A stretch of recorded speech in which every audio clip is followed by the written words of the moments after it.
दोस्तों एक हस्बैंड आए थे मेरे पास और उन्होंने बोला कि वो ना कई सालों से बेरोज़गार हैं। वो 3-4 साल से बेरोज़गार हैं। वो कहते जी मेरी तो जॉब लग ही नहीं रही है, मेरा जो है प्रॉब्लम चल रहा है जॉब का और कई सालों से चल रहा है।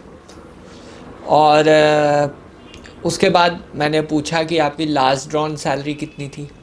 वो कहते 3-4 साल पहले तो मैं 1-1.5 लाख रुपए कमा लेता था महीने का, बट जब से मेरा जॉब लॉस हुआ है मैं 3 साल से कुछ भी नहीं कमा पा रहा हूँ। तो उन्होंने कहा कि देखिए अब मेरे पास तो जॉब है ही नहीं, और मेरा 3 साल की जो रजनीश वर्सेस नेहा का एफिडेविट अगर मैं फ़ाइल करता हूँ वो तो 3 साल में मेरे अकाउंट में भी कुछ नहीं आएगा, क्योंकि मैं 3 साल से बेरोज़गार हूँ, 3-4 साल से बेरोज़गार हूँ। तो मेरे अकाउंट में तो ₹0 आएंगे। तो उन्होंने कहा कि वकील साहब आप ऐसा करिए कि इनकम एफिडेविट फ़ाइल कर दीजिए, और जो मेरी इनकम है वो बिल्कुल ज़ीरो दिखा दीजिए। 3-4 साल का जो पूरा रिकॉर्ड है मेरा वो बिल्कुल क्लीन है। मैंने कहा बहुत अच्छी बात है, आपका तो बिल्कुल क्लीन रिकॉर्ड है, कोर्ट कोर्ट जो है आपके एफिडेविट पे रिलाई करेगा और ज़ीरो मेंटेनेंस मान देगा। तो बिल्कुल ही सिंपल सी स्ट्रैटेजी है। तो मैंने कहा इसमें ना बहुत बड़ी गलती है, बहुत बड़ी गलती है। ये है कि आप समझते ही नहीं कोर्ट कैसे काम करता है। कोर्ट जो है सिर्फ डॉक्यूमेंट्स पे रिलाई नहीं करता, डॉक्यूमेंट्स में आप जो दिखा रहे हैं उस पे सिर्फ रिलाई नहीं करता, वो बाकी और चीज़ें भी देखता है। तो अब वो क्या देखता है वो मैं अभी डिस्कस करने वाला हूँ। पहले आप कमेंट कीजिए कि क्या कोर्ट जो है ऐसी सिचुएशन में जिसमें 3-4 साल से हस्बैंड काम नहीं कर रहा, तो क्या मेंटेनेंस ज़ीरो हो जाएगा, या कितना बंदेगा मेंटेनेंस? कमेंट कीजिए। आप एक बार कमेंट कीजिए, फिर मैं आपको पूरा सोल्यूशन बताता हूँ कि क्या कोर्ट कैसे सोचता है, क्या होता है।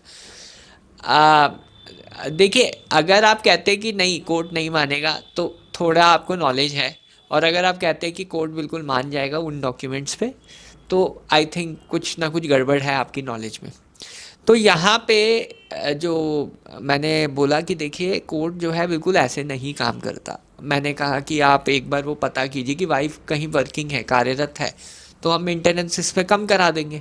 अगर आपको पता है कि वाइफ कार्यरत है, उसने कोर्ट से छुपाया है कुछ, या कोई इन्वेस्टमेंट है, या कुछ भी ऐसी चीज़ है जो वाइफ साइड से जो आपको पता नहीं है और आप पता कर सकते हैं, अभी बहुत टाइम है, हमें इनकम एफिडेविट में बहुत टाइम मिलेगा। तो वो जो थे वो कहते नहीं जी मेरे पास कुछ नहीं है, मेरे पास तो यही है और यही चीज़ चलेगी, मुझे पता है, तो आप यही कीजिए। मैंने कहा देखिए कोर्ट जो है ऐसे काम नहीं करता है। सपोज़ आपकी अभी डिवोर्स नहीं चल रहा होता, अभी आप साथ साथ रह रहे होते और आप 3-4 साल से काम नहीं कर रहे हो, ज़ीरो इनकम है, तब आप घर कैसे चलाते? क्वेश्चन ये है मेरा आपके साथ। तो वो कहते वो तो हम चला लेते, क्योंकि फिर तो अंडरस्टैंडिंग होती और खर्चे भी थोड़े कम करते हम लोग, तो सेविंग्स है मेरे पास। तो एग्जैक्टली मैंने वही कहा कि कोर्ट ये नहीं देखता कि आपका अभी डाइवोर्स हो गया है या आपका कोई डिस्प्यूट है।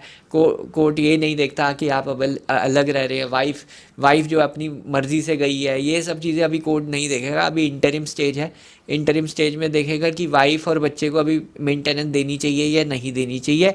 आपकी कोई सिचुएशन मानी नहीं जाएगी अभी, पहले नंबर 1। नंबर 2, अगर आप दिखाते हैं कि आप बेरोज़गार हैं, आप कुछ नहीं कमाते, कोर्ट इसे बिल्कुल नहीं मानेगा, बिल्कुल भी नहीं मानेगा। और कोर्ट जो है आपकी प्रीवियस सैलरी जो आप 1-1.5 लाख बोल रहे हैं कमाते थे, उस बेसिस पे मेंटेनेंस बांध देगा सीधा सीधा। कोर्ट ज़्यादा इसमें सोचेगा ही नहीं, मैं आपको सही बता रहा हूँ। तो वो कहते हैं जी इस हिसाब से तो मेरी मेंटेनेंस 50,000 रुपये बन जाएगी, ये तो मैं बिल्कुल अफोर्ड ही नहीं कर पाऊँगा। मैंने कहा एग्जैक्टली यही होगा आपके साथ, अगर आप ये शो करते हैं कि आप बेरोज़गार हैं और 3 साल से आप कमा नहीं रहे हैं और आगे जॉब नहीं मिल रही है आपको, कोर्ट ये चीज़ नहीं मानेगा और आपके ऊपर यही होगा कि 50,000 रुपये महीना मेंटेनेंस आपके ऊपर बन सकती है। तो मैंने एग्जैक्ट वही बोला उन क्लाइंट को, बट वो क्लाइंट ने मेरी बात नहीं मानी। खैर उनकी अपनी सोच है। तो उन्होंने कहा वकील साहब आप ऐसा ही कीजिए जो मैं कह रहा हूँ, देखी जाएगी जो होगा।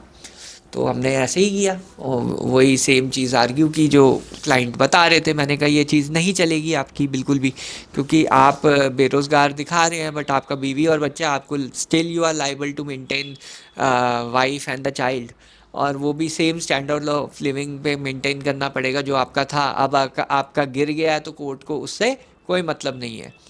तो कोर्ट ने यही किया, अगेन 50,000 रुपये मेंटेनेंस एग्जैक्ट उतनी ही बंधी जितनी मैंने उनको बताई थी, क्योंकि हमें एक्सपीरियंस है, हमें पता है कि क्या चल रहा है कोर्ट में, कैसे कोर्ट सोचता है। बट क्लाइंट ने हमारी बात बिल्कुल भी नहीं मानी इस सिचुएशन में, और यहाँ पे उनकी मेंटेनेंस इतनी बंध गई। तो यहाँ पे आप ये देखिए कि कोर्ट जो है जनरली नहीं बिलीव करता कि आपकी जॉब लॉस हो गया है, आपका जो है आपके प्रॉब्लम है, जेन्युइन प्रॉब्लम भी है, तब भी कोर्ट नहीं मानता है जनरली ऐसे केसेस में।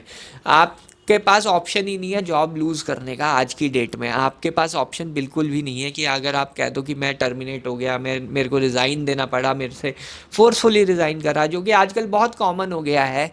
पर कोर्ट जो है जनरली बेरहम होते हैं ऐसे केसेस में, कोर्ट बिल्कुल बिलीव नहीं करते ऐसी सिचुएशन में।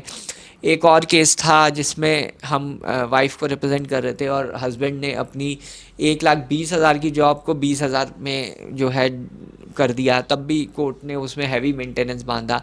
कोर्ट ने बिलीव नहीं किया कि आप जो है आपने जानबूझ के जॉब छोड़ के एक लोअर इनकम में आ गए हो, कोर्ट नहीं बिलीव किया कोर्ट ने। फिर एक और केस था जिसमें बिजनेस था, और बिजनेस में कह दिया जी लॉस है हमारा, कुछ नहीं है। तो कोर्ट ने एम्प्लॉयज़ को जितनी वो सैलरी देता था, ऑफिस पे जितना वो खर्चा करता था, उसी बेसिस पे जो है मेंटेनेंस बांध दिया। आप ये मानेंगे कि क्या क्या कोर्ट देखता है अपार्ट फ्रॉम इनकम, कोर्ट और भी चीज़ें देखता है जो मेंटेनेंस जब लगती है आपके ऊपर। फिर एक केस में ये कह दिया जी तो मैं तो पेरेंट्स पे डिपेंडेंट हूँ, पेरेंट्स ही मुझे पाल रहे हैं, पोस रहे हैं। तो कोर्ट जो है अगेन वही स्टैंडर्ड ऑफ लिविंग, कि आप कहाँ रहते हो, किस टाइप की गाड़ी चलाते हो, क्या आपका स्टैंडर्ड ऑफ लिविंग है। ऑब्वियसली वाइफ साइड को पता है आपका स्टैंडर्ड ऑफ लिविंग, तो वो उसी पे आर्ग्यू करेंगे कि जी ये तो बहुत अच्छी गाड़ी चलाता है, इसके पास तो आईफोन है, ये जो है अच्छा खासा कपड़े पहनता है, अच्छी खासी कॉलोनी में रहता है। तो ये सब चीज़ें जो है फैक्टर कोड देखता है, उस बिहाफ पे आपकी मेंटेनेंस जो है फिक्स कर देता है जनरली। ऐसा ही होता है मेंटेनेंस केसेस में। तो इस केस में भी 50,000 मेंटेनेंस फिक्स हो गई, क्योंकि ऑब्वियसली ये चीज़ें नहीं चलती है जब भी आप कोर्ट में जाते हैं। आप ये नहीं कह सकते आप अनएम्प्लॉयड हैं, आपके मदर फादर पाल रहे हैं आपको, या बिजनेस में लॉस है। कोर्ट ये चीज़ें बिल्कुल नहीं मानेगा। ये चीज़ का आप ध्यान रखिए। ये मैं रियल केस एग्जांपल बता रहा हूँ तो उससे आपको पता लगेगा।